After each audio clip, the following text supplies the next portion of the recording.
O nosso texto de hoje é Lucas, capítulo 16, do verso 19 ao 31. Você pode pegar a sua Bíblia, abrir comigo nesse texto, e nós estamos na série Amou-nos. Nós temos dedicado esse ano a refletir sobre o Evangelho de Lucas. Temos caminhado texto após texto nesse Evangelho e já chegamos no capítulo 16 e estamos então dedicados hoje a essa parábola fundamental, que é a parábola do rico e do Lázaro. Tenho certeza que você já ouviu algumas vezes esse texto e eu espero que a palavra do Senhor se renove sobre a sua vida mais uma vez nessa manhã.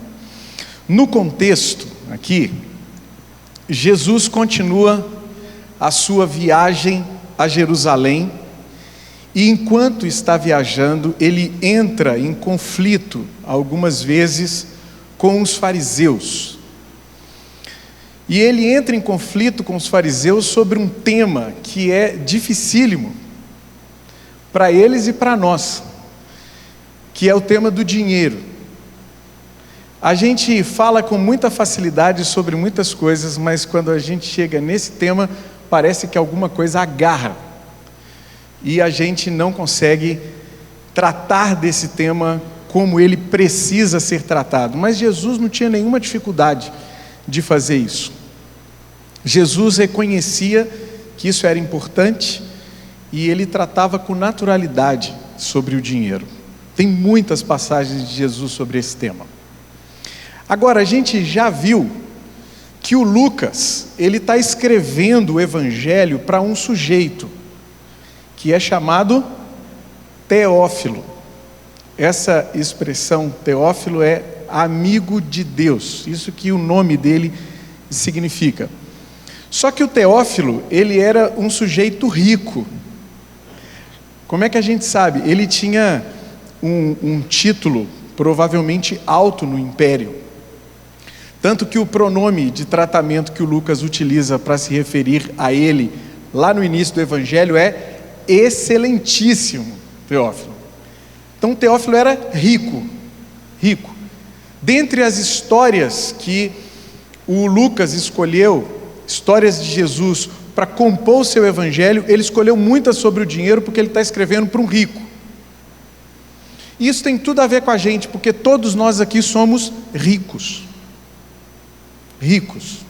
Você é rico.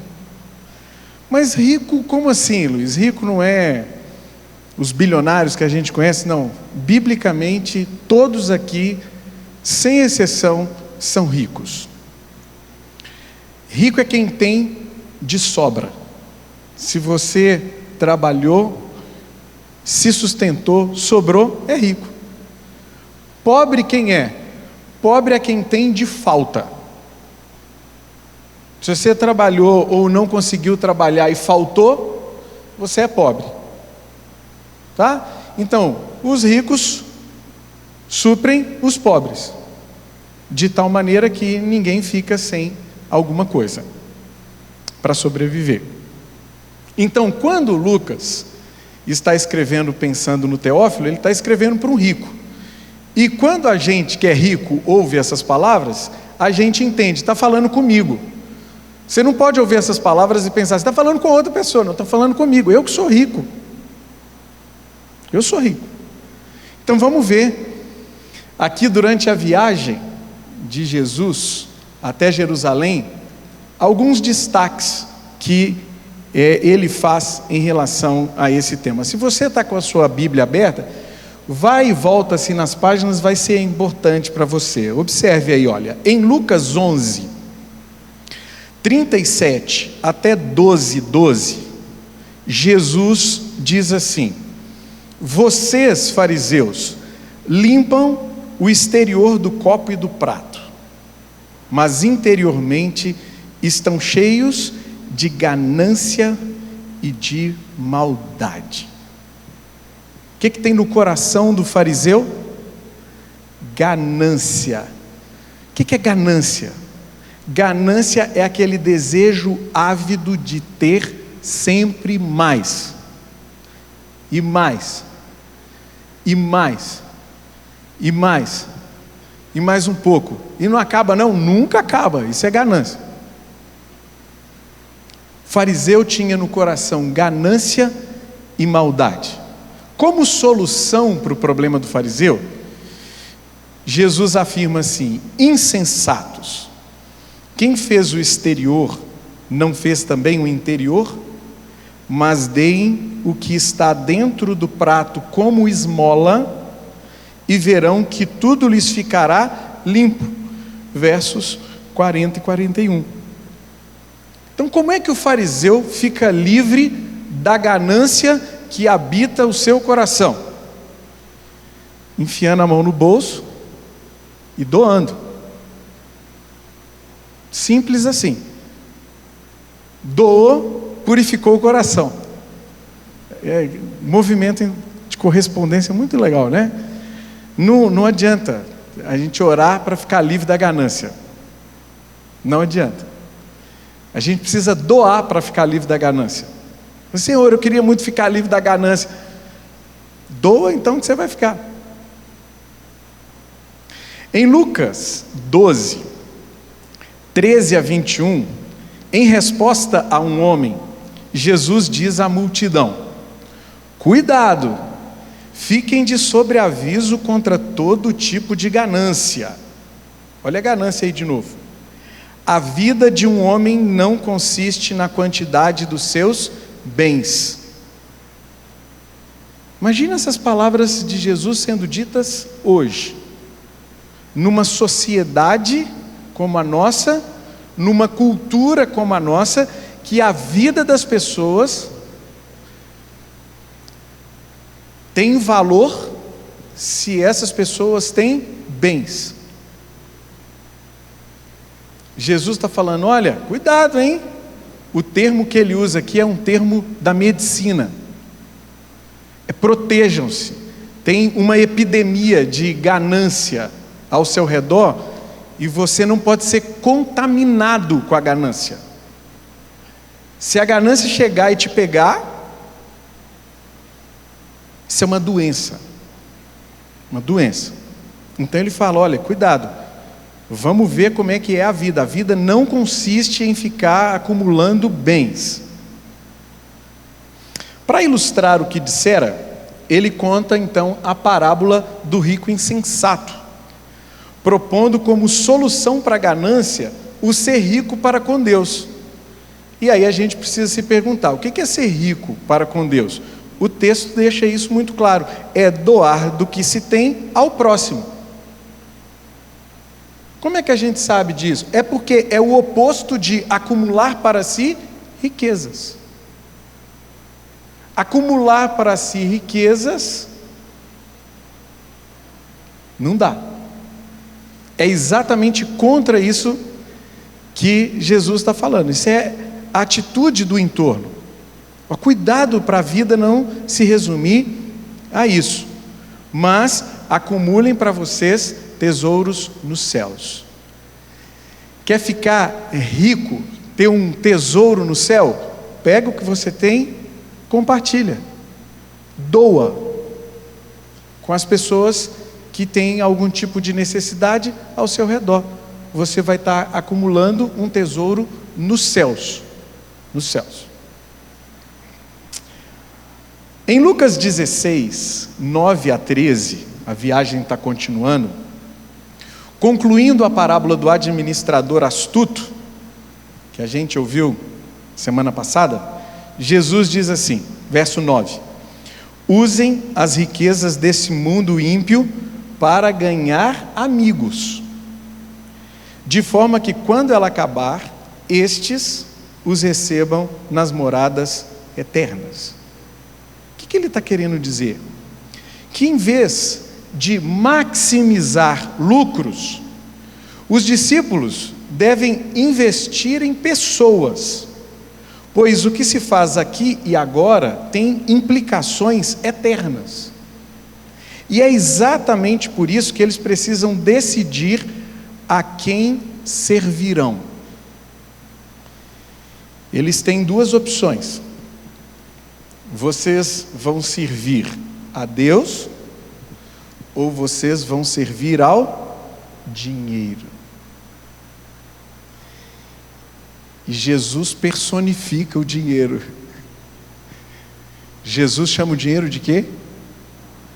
Mamon. Mamon é um deus rival. Só que como a gente sabe que não existe nenhum outro deus além do Senhor, Mamon é o quê? É um ídolo. É um ídolo. É um ídolo que te exige muito e que não te entrega o tanto que você espera. Porque todo ídolo é assim. Todo ídolo exige muito, mas entrega pouco. Então você está diante da possibilidade de servir a Deus ou servir a Mamon. Sério. Por que Jesus fala isso? Ele fala isso porque é impossível a gente dividir os nossos afetos. A gente vai colocar tudo em um só. Ou a gente serve a Deus, ou a gente vai servir Mamon. Esse Deus rival, Deus com D minúsculo, esse ídolo. Em Lucas 16, 14 e 15, antecedendo aqui a parábola do rico e Lázaro, Lucas afirma o seguinte: os fariseus que amavam o dinheiro ouviam tudo isso e zombavam de Jesus.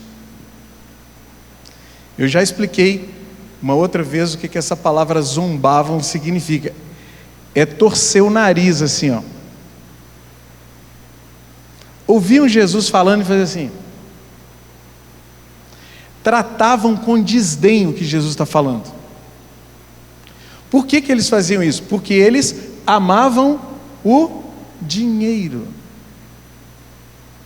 Existia naquele tempo, especialmente entre os fariseus, uma ideia que era a seguinte: se você é próspero materialmente, você é uma pessoa abençoada por Deus. Então todo rico é abençoado. Vocês lembram como é que Jesus começa as bem-aventuranças? Em Lucas, bem-aventurados os pobres. E ele não coloca em espírito em Lucas, não. Em espírito está lá em Mateus. Tá? Em Lucas é bem-aventurados os pobres mesmo, secão assim. Bem-aventurados os pobres.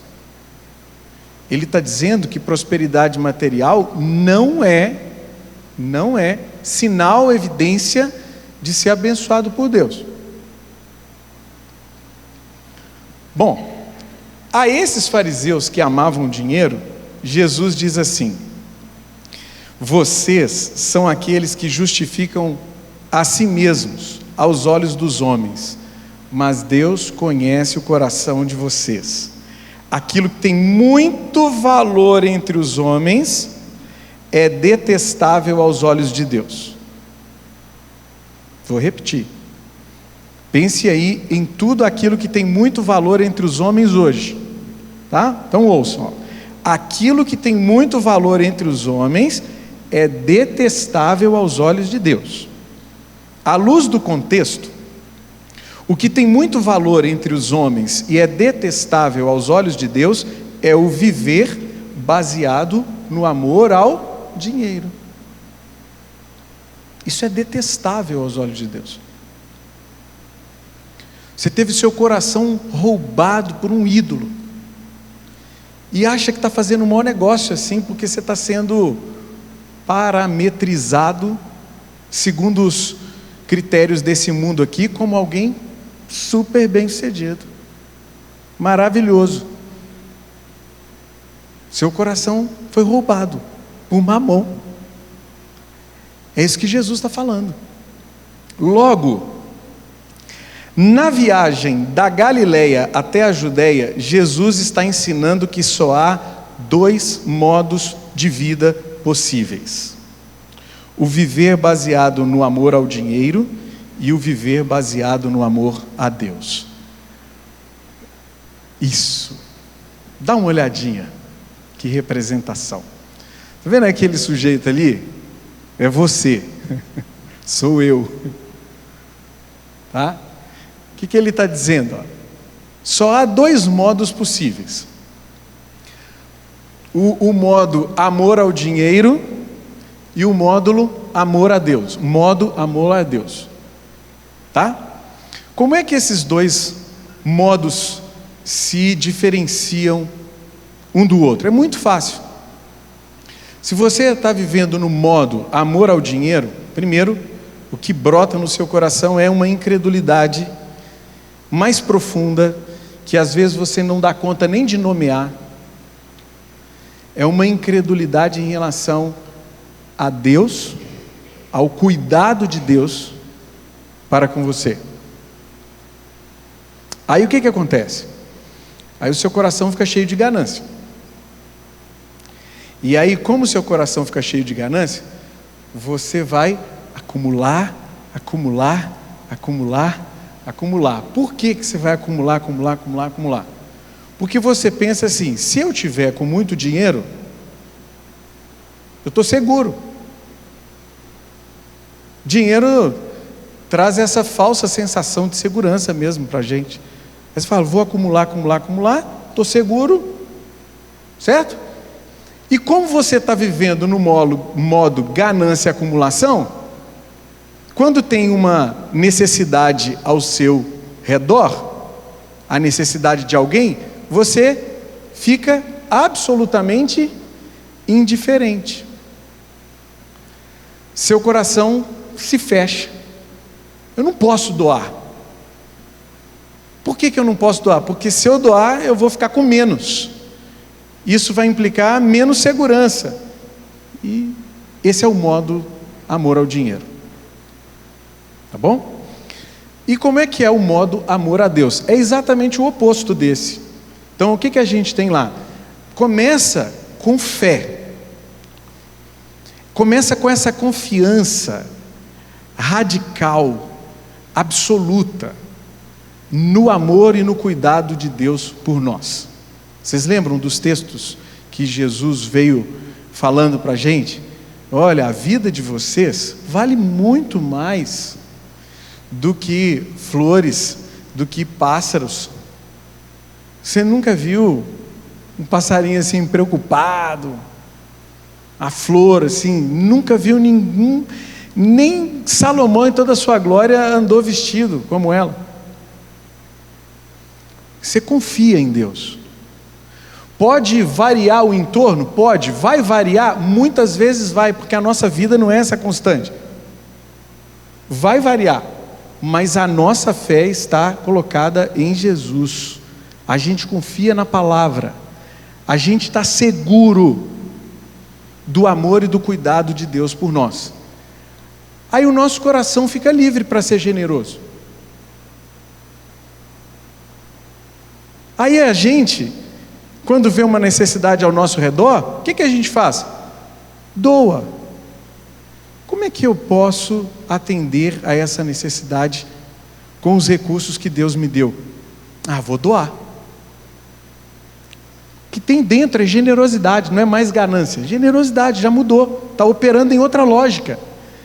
E por fim, toda situação que aparecer diante de você e que você tiver possibilidade, condição para isso, você fica com o coração compadecido, compaixão. Tá? Então é tranquilo de entender.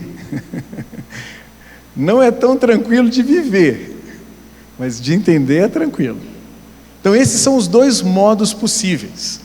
Jesus chega nesse lugar aqui, na sua caminhada, e Ele está perguntando para você, hoje, qual vai ser o seu modo de vida? Você vai viver baseado no amor ao dinheiro ou você vai viver baseado no amor a Deus? Ele pergunta para mim, pergunta para você, pergunta para todos nós. E isso então nos possibilita a leitura do nosso texto de hoje, que é Lucas 16, 19 a 31.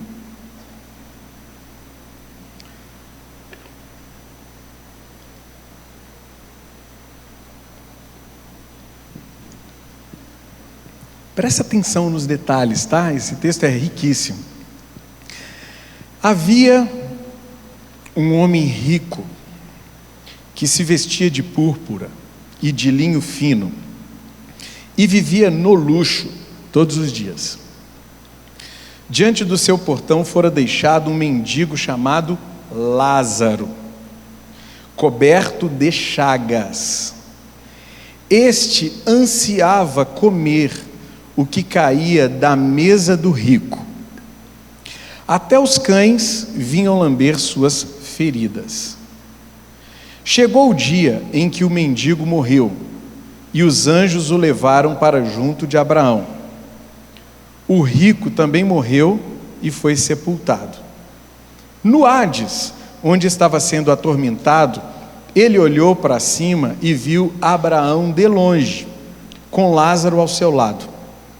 Então chamou: Pai Abraão, tem misericórdia de mim, e manda que Lázaro molhe a ponta do dedo na água e refresque a minha língua, pois estou sofrendo muito neste fogo.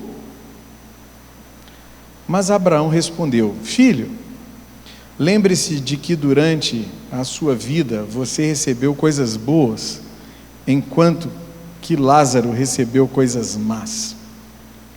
Agora, porém, ele está sendo consolado aqui e você está em sofrimento. E além disso, entre vocês e nós, há um grande abismo, de forma que os que desejam passar do nosso lado para o seu ou do seu lado para o nosso, não conseguem. Ele respondeu: Então eu te suplico, pai, manda Lázaro ir à casa do meu pai, pois tenho 5 irmãos. Deixa que ele os avise, a fim de que eles não venham também para este lugar de tormento. Abraão respondeu: Eles têm Moisés e os profetas, que os ouçam. Não, pai Abraão, disse ele, mas se alguém dentre os mortos fosse até eles, eles se arrependeriam. Abraão respondeu: Se não ouvem a Moisés e aos profetas, tampouco se deixarão convencer, ainda que ressuscite alguém dentre os mortos. Que Deus abençoe mais uma vez a sua palavra nessa manhã, quando eu gostaria de propor que os discípulos de Jesus são aqueles que vivem baseados no amor a Deus, transformando indiferença em compaixão. Os discípulos de Jesus são aqueles que vivem baseados no amor a Deus, transformando indiferença em compaixão. Para vivermos assim, precisamos desenvolver pelo menos 3 percepções. A primeira percepção é do necessitado. Essa percepção está aí, entre os versos 19 e 21. A parábola começa com a descrição dos seus personagens principais. Jesus faz questão de descrever com detalhes esses personagens. Quais são eles? O rico e o Lázaro, os 2 personagens da nossa parábola. O rico, diz o texto, se veste de púrpura e de linho fino, as roupas mais caras daquele tempo. E ele vive no luxo todos os dias da sua vida. O que cobre a sua pele são as mais caras roupas, e ele vive ostentando no seu luxo todos os dias da sua vida. Ele é coberto por vestes caríssimas e tem abundância de comida diariamente. Esse é o rico. Logo depois que ele descreve o rico, agora ele vai descrever o pobre para a gente. O mendigo Lázaro é coberto de chagas e anseia comer o que cai da mesa do rico. Vocês lembram que cobre a pele do rico? Roupas caríssimas. Já o Lázaro, diz o texto, é coberto por feridas. Algumas traduções colocam chagas. Imagina o Lázaro, né? Coberto por feridas. E ele tem escassez de comida. Por que Jesus está começando a parábola descrevendo os seus dois personagens? Porque ele quer estabelecer entre eles um contraste radical. Um é o extremo oposto do outro. Extremo oposto. Mas 3 detalhes chamam a atenção aqui na descrição dos personagens. O primeiro detalhe é que há um portão que separa o rico e Lázaro. Vocês lembram? Lázaro é colocado à porta, tem um portão que separa o rico do Lázaro. Segundo, Lázaro, você sabe o que significa esse nome? Significa aquele a quem Deus ajuda. Isso que significa Lázaro. Lázaro é nomeado, mas o rico não. Não é interessante isso? Jesus dá nome para o pobre, o rico ele não dá. Não dá nome. Terceiro detalhe. Até os cães se importam com Lázaro, porém o rico não. O texto diz que os cães vêm, se aproximam e lambem as feridas do Lázaro. Tem páginas e mais páginas e mais páginas de comentários sobre esses cães. É nojento isso, né? Nojento, também acho. Mas tudo indica que são os cães de guarda da casa do rico. Até eles têm uma sensibilidade para com aquele que está jogado ao chão, carente, mas o rico não. Aqui, o que mais nos interessa é que Jesus denuncia a indiferença do rico em relação a Lázaro. O necessitado que diariamente é colocado à sua porta e ele não vê. Ele não vê. Ele não vê, não no sentido de ele não capta aquela imagem ali com seus olhos, mas ele não se importa. Aquele rico é absolutamente indiferente ao Lázaro. Absolutamente indiferente. Então, como discípulos de Jesus, nós somos desafiados a perceber os necessitados. Vou repetir porque essa frase aqui é muito importante. Como discípulos de Jesus, nós somos desafiados a perceber os necessitados. E a gente está diante de um problema. Problemão. E a gente precisa ser honesto com isso. Para a gente perceber os necessitados, a gente vai precisar romper a bolha na qual a maioria de nós vive. Gente, a gente vive numa bolha. Qual é o contato que você tem com o pobre? Que eu tenho com o pobre? Bom? Vamos pensar assim, vamos pensar num dia. Você mora num lugar confortável, bom, seguro, provavelmente num bairro bom. Aí você vai trabalhar, não é todo mundo, mas a maioria vai de carro. Entra no seu carro, vai trabalhar. Quando você entra no seu carro, vidro fechado, ar ligado, e vai na sua nave bolha, certo? Aí quando você para assim num sinal que você pode ter um contatinho ali, você nem ousa abrir a janela porque é perigoso, você não sabe, né? Grande centro urbano, E a gente começa a dar 1001 desculpas para viver desse jeito. Aí você chega no seu local de trabalho, vai trabalhar, entra na sua sala, arzinho, condicionado, tranquilo,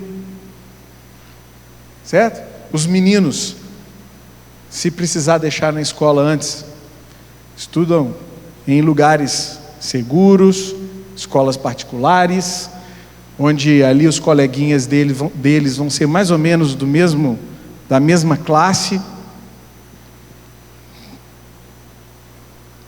E a gente vai vivendo.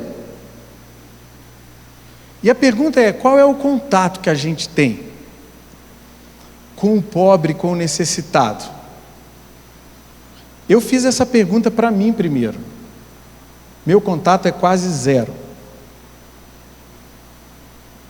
Aí eu lembrei de um. Sim. É que estou indo fazer o Pilates 2 vezes por semana.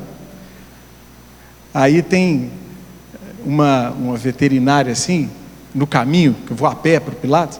Uma casa assim que vende ração, dá banho e tosa nos pets. E lá dorme todo dia 3 pessoas. Aí eu passo lá, eu fico chocado com aquela situação.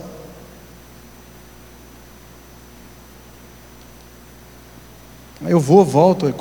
Enquanto eu estou lá, eles já saíram de lá, porque o cara tem que abrir a loja dele, varre tudo. Tá.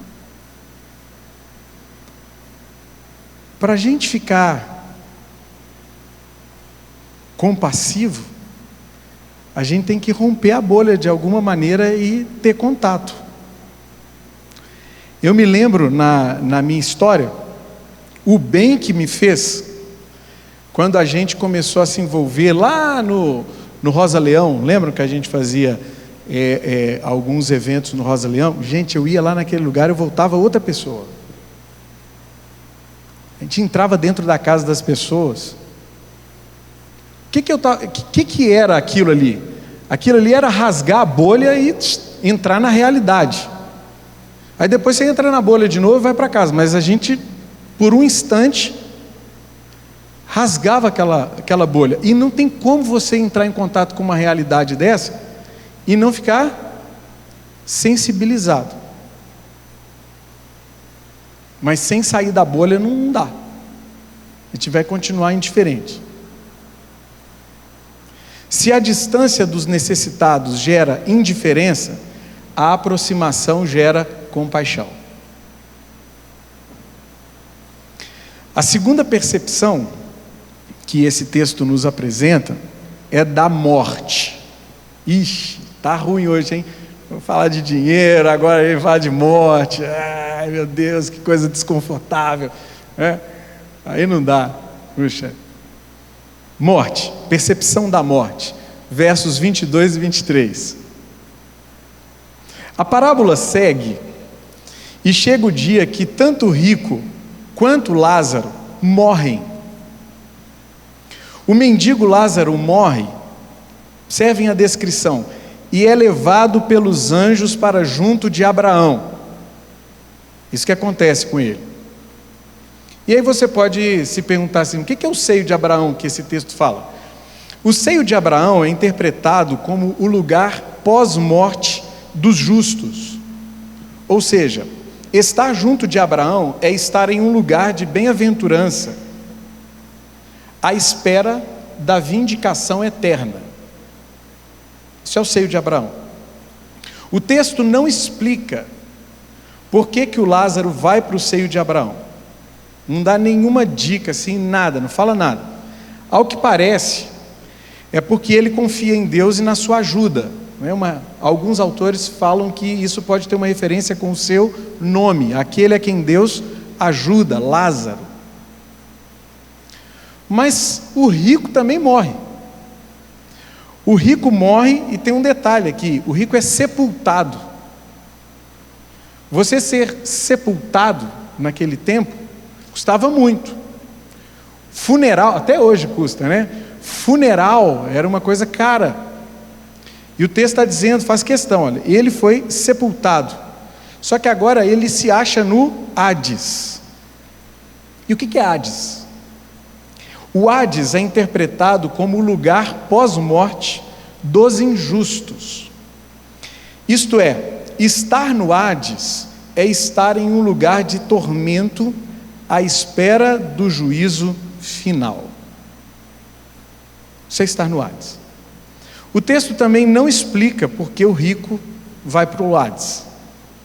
Ao que parece, é porque ele confia mais em si mesmo e nas suas riquezas e não se importa com o necessitado. Esse é o conjunto da obra, né? A mensagem da parábola como um todo. Uma referência aqui à sua ostentação e à sua indiferença. E aqui, o que mais nos interessa é que depois da morte inevitável, a barreira invisível que separava o rico e Lázaro, agora se torna em um abismo intransponível e definitivo. O texto fala que um não pode passar de um lugar para o outro. Tá? Então, logo depois de descrever os personagens da parábola, Jesus fala para a gente uma coisa que é muito óbvia e que a gente faz de tudo para negar. Qual é? A morte vai chegar. A morte vai chegar. Como discípulos de Jesus, nós somos desafiados a perceber a morte. A morte. Gente, a gente não vai viver para sempre aqui nesse corpo. Nós vamos viver eternamente com o corpo glorificado, mas é só depois da ressurreição. Amém? Mas quando a gente fala disso, fica ruim, né? Imagina, faz o teste hoje. Senta na mesa do almoço, quando tiver todo mundo lá, todo mundo, vamos colocar a comida assim, aí deixa eu orar primeiro, aí ora, né, para comer. Fala assim, gente, vamos conversar sobre um negócio, vamos falar de morte? Que é isso? Vai benzer, vai fazer qualquer coisa. Vamos falar de morte aqui?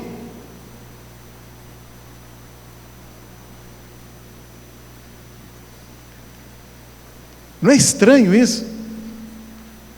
Vocês sabem que na história da filosofia, os existencialistas são aqueles que levam muito em consideração a morte. Eles falam que tem uma existência que é inautêntica, até você tomar consciência da morte.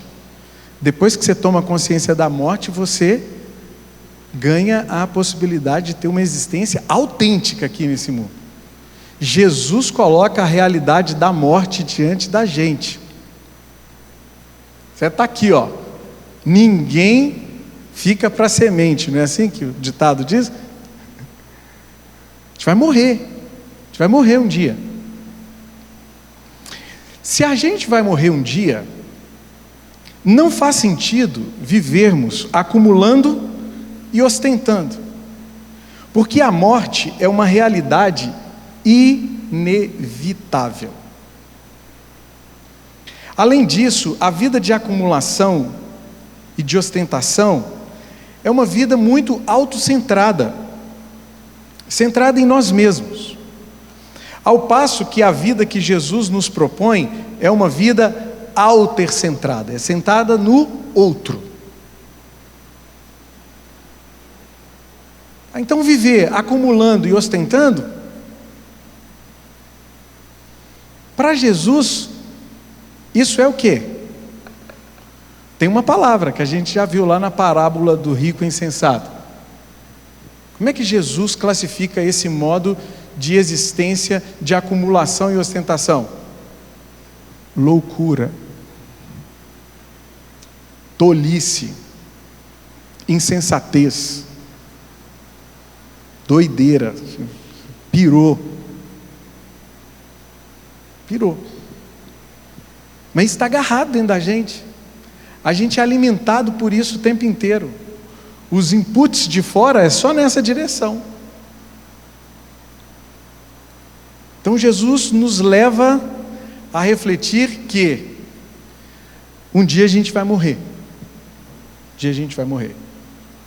Logo, não faz sentido viver acumulando e ostentando. É uma vida tola, esse modo de ser. Se a indiferença em relação aos necessitados gera apatia, a compaixão em relação a eles gera solidariedade. Solidariedade. Então a gente rompe a bolha, entra em contato, é afetado por aquilo, e imediatamente a gente vai pensar numa maneira de se solidarizar com aquela pessoa naquela situação. Pergunta: quais são os necessitados que estão próximos a nós? E como nós podemos servi-los efetivamente? Tem dois modos de responder essa pergunta, penso eu, talvez tenham outros. Mas a gente pode responder essa pergunta pessoalmente. Quais são os necessitados que estão próximos a mim? E como eu posso, de alguma maneira, suprir as necessidades deles? Ser afetado por aquilo e me disponibilizar. Ser solidário. Mas ao longo desse ano, pela graça de Deus e pelo sopro do Espírito Santo sobre nós, nós podemos responder essa pergunta também comunitariamente. Como é que nós, a Redê, podemos suprir os necessitados que estão ao nosso redor? É por isso que a gente tem dado passos concretos em direção à concórdia, que está aqui ao nosso lado, ao nosso redor. Com a graça de Deus, pouco a pouco a gente está rompendo a bolha, e vamos precisar romper muito mais, mas é muito mais mesmo. E a gente vai então para esse lugar, onde a gente vai ter contato com essas pessoas, a gente vai ser sensibilizado por aquilo que é necessidade delas e que eventualmente a gente possa ajudar como comunidade. A gente tem falado especificamente dos 3 projetos que estão assim engatilhados, né? Um é o que está acontecendo aqui toda segunda, que os 2 postos convidaram a gente para abrir o galpão, para reunir aqui os pais de crianças com TEA. Está sendo muito legal. Muito legal. Participei de um encontro, fiquei tocado com o que eu vi. É muito legal. O projeto do futebol para crianças, adolescentes, mães, que está sendo elaborado pela Ju e por outras pessoas. A atuação junto aos idosos, a ginástica com os idosos inicialmente, a possibilidade da gente ter um centro de referência da pessoa idosa ali na Concórdia. Imaginaram que bênção que seria um negócio desse? Seria colocar isso aqui que a gente está ouvindo na prática. Estevão, o Shen, diretamente envolvidos nisso, outras pessoas. Então, graças a Deus, pelo que Ele está fazendo em nós. Graças a Deus, pelo sopro do Espírito sobre a Redê e pela maneira como Ele está nos conduzindo. Agora a palavra de Deus para nós é: não resistem, entre nessa junto. Vamos junto, porque a gente precisa cuidar desses necessitados que estão ao nosso redor. Terceira e última percepção aqui no nosso texto é da palavra. Então a gente percebe o necessitado, a gente percebe a morte e a gente também percebe a palavra. Vamos ver como é que o texto termina. A parábola se encerra com um diálogo entre o rico e Abraão. Esse diálogo começa com o rico usando a expressão que é própria dos mendigos. Olha que coisa, gente. Isso é chocante. Pai Abraão, tem misericórdia de mim. De que a gente lembra quando a gente ouve essa frase? Pai Abraão, tem misericórdia de mim. Vocês lembram do Bartimeu? Jesus, filho de Davi, tem misericórdia de mim. Quem que era Bartimeu? Mendigo, um cego mendigo. Olha que coisa, como é que a situação inverteu, como é que Jesus inverte as coisas aqui. O rico com as palavras dos mendigos. O rico deseja aqui que Abraão mande Lázaro aliviar parte do seu sofrimento. Em resposta ao rico, o Abraão anuncia uma inversão. Durante a vida, o rico recebeu coisas boas e Lázaro recebeu coisas más. Agora Lázaro está sendo consolado e o rico está em sofrimento. Isso já tinha sido anunciado por Lucas desde o Magnificat da Maria, lá no início, vocês lembram? O que ele fala em relação aos ricos e aos pobres? Dispensou os pobres com as mãos cheias e dispensou os ricos com as mãos vazias. Isso é o reino de Deus, isso que está acontecendo. Pior do que isso, como já dito, há entre eles um abismo intransponível e definitivo. Em resposta a Abraão, o rico expressa então um novo desejo. Que novo desejo é esse? Ele quer que Abraão mande Lázaro avisar seus irmãos sobre a sua situação para que eles se arrependam e tenham um destino diferente do seu. Notem. Mesmo em sofrimento, a fala do rico tem um tom arrogante e egoísta. Ele fala, manda Lázaro lá. Nem o jeito de falar mudou, né? Manda Lázaro lá. Gente, que coisa, nem estando aqui. Em resposta ao rico, o Abraão então é incisivo. Aqui está o coração da mensagem da parábola, olha só. Eles têm o Moisés e os profetas, que os ouçam. Eles têm Moisés e os profetas, que os ouçam. Então, tanto Moisés quanto os profetas são claríssimos em relação à compaixão que o povo de Deus deve ter com os necessitados. Se você quiser anotar para ler em casa, Levítico 19, 9 e 10, um texto de Moisés, e Isaías 58, de 6 a 7, um texto dos profetas. O que o Abraão está falando com ele? A Bíblia hebraica, que era o que eles conheciam, é vastíssima em suas referências ao cuidado que os ricos devem ter em relação aos pobres. Em resposta a Abraão, o rico insiste que se alguém ressuscitasse dos mortos e fosse até eles, eles então se arrependeriam. E por fim, em resposta ao rico, o Abraão reforça, verso 31, se não ouvem Moisés e os profetas, tampouco se deixarão convencer, ainda que ressuscite alguém dentre os mortos. O que mais nos chama a atenção?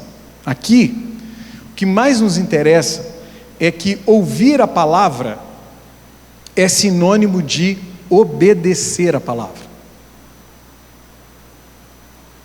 Não é só captar o som da palavra sendo dita, é deixar que esse som passe pela sua cabeça, chegue no seu coração e mude as suas entranhas e coloque você em ação. Vocês lembram? Aquele que tem os meus mandamentos e os guarda, esse é o que me ama. Não é guardar no sentido de colocar numa gaveta e deixar lá, é praticar. Eles têm Moisés e os profetas, que os ouçam. Que os ouçam é sinônimo de que pratiquem aquilo que eles estão dizendo. Então, como discípulos de Jesus, nós somos desafiados a perceber a palavra. Essa palavra que é claríssima: sejam compassivos com os necessitados, ou cuidem dos pobres. Irmãos e irmãs, pelo amor de Deus, a gente não precisa de nada além do que a palavra para a gente praticar isso. Isso não tem absolutamente nada a ver com nenhum discurso de natureza ideológica. Isso aqui é a palavra. Vai ler do Antigo Testamento, de Gênesis até Novo Testamento, Apocalipse. A gente fez esse exercício lá no nosso curso, né, Xênia? De Gênesis a Apocalipse, a mensagem é clara. É clara. Ajudem, suprem os necessitados. Cuidem daqueles que são pobres. Só isso. É só a palavra. Desarma aí, fica de boa. Ouça a palavra e vamos praticar. Nada além do que a palavra. Jesus que está falando, Ele já tem. E se a gente não ouvir a palavra, não tem absolutamente nada que vai resolver para a gente. Sem a palavra, não dá. Então, se a apatia é uma expressão da desobediência a Deus, a solidariedade é uma expressão da nossa obediência a Ele. Queria chamar a banda aqui à frente. Nós vamos encerrar com uma oração em resposta à palavra, né? Dinheiro, morte. Gente, Jesus tem uns temas, né? Uns temas difíceis. E Jesus chama a gente a refletir sobre isso, a não ter medo de conversar sobre o que é incômodo. Você sabe como é que essas palavras bateram aí no seu coração, chegaram até você?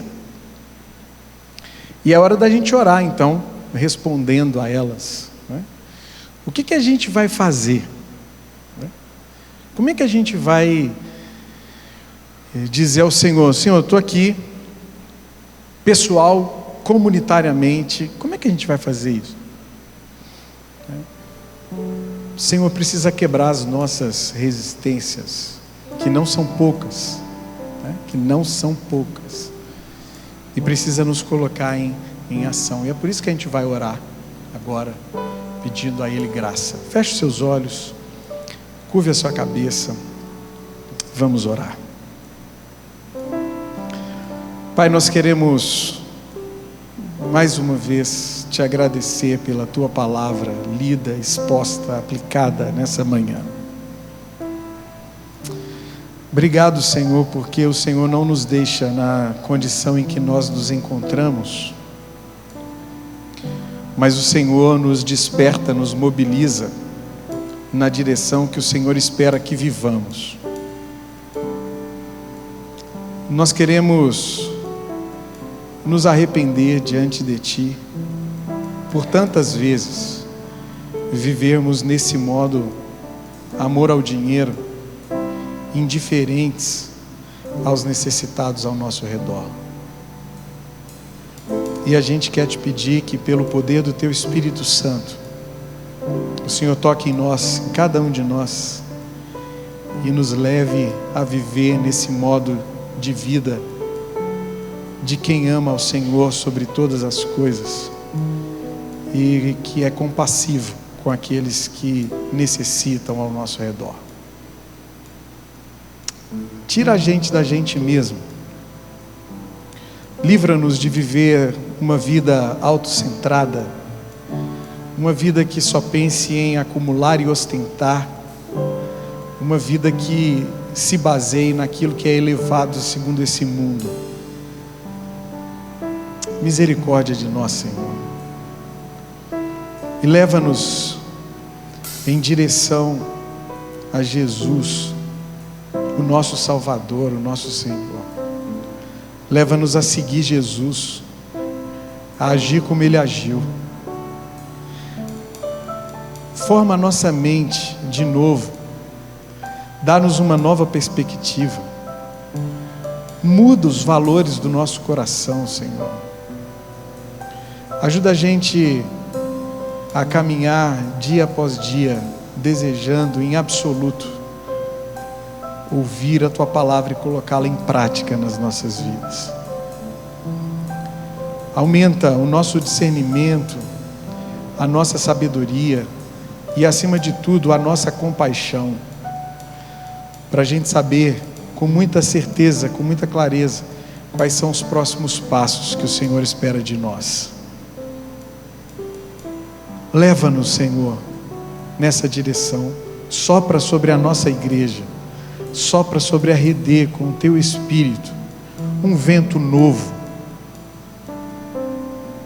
um vento de compaixão por aqueles que sofrem ao nosso redor, e que a gente possa aprender com Jesus como é que é ser gente nesse mundo. Que seja assim. Esse é o nosso desejo, é por isso que a gente ora no nome de Jesus. Amém, amém e amém.